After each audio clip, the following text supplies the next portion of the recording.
Bismillahirrahmanirrahim. Assalamu alaikum. My name is Nawal Salam, and this is my project for Abdus Salam Science Fair. My project is about how our moon is unique. In reality, it should not have been anything like it is. I will start by talking about how the Holy Quran mentions the moon. There are many verses, but I'll just pick one to share with you. He it is who made the sun radiate a brilliant light and the moon reflect a luster, and ordained for its stages, that you might know the number of years and the reckoning of time. Allah has not created this but in truth. He details the signs for a people who have knowledge. Chapter 10, verse 6. As I was reading this verse, I noticed two things.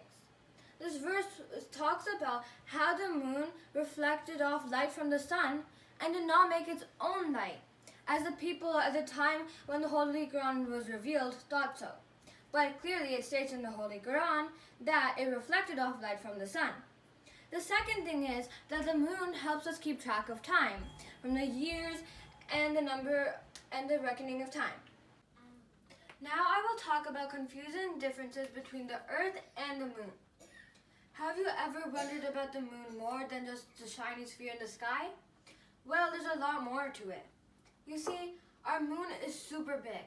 In fact, it's 60 times larger than the largest satellites in our solar system. Compared to our Earth, the Earth should have been way larger. As you can see over here, the Earth is very small compared to the moon. This is not an on-scale complete model, but you can see a somewhat visual of what it might be.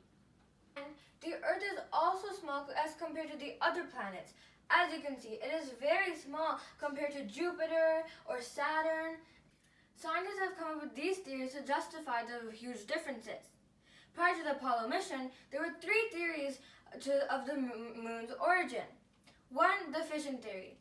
While the Earth was spinning rapidly, the outer layer flew off the Earth and formed the moon. Two, the binary theory, binary accretion theory. So basically, they thought maybe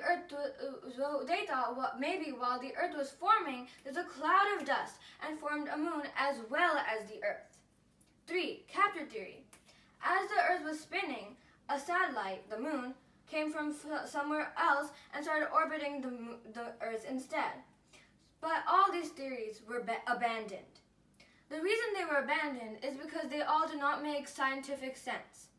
However, there was one theory the scientists thought of and accepted it. This theory was called the giant impact theory. A very large planetesimal hit the Earth after the core had formed.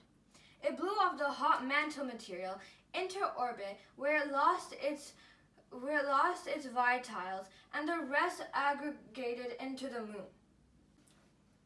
There's also something very interesting about the way the moon revolves around the Earth. One side of the moon is always just looking at the Earth while it orbits. The other side never shows.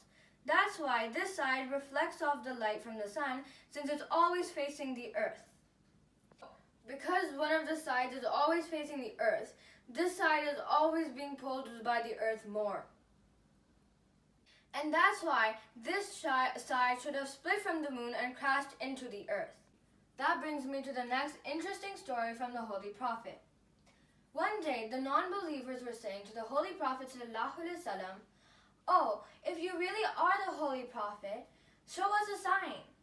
So the Holy Prophet got worried of what he was going to do. Allah told him not to worry. He said to tell the non-believers to look up in the sky.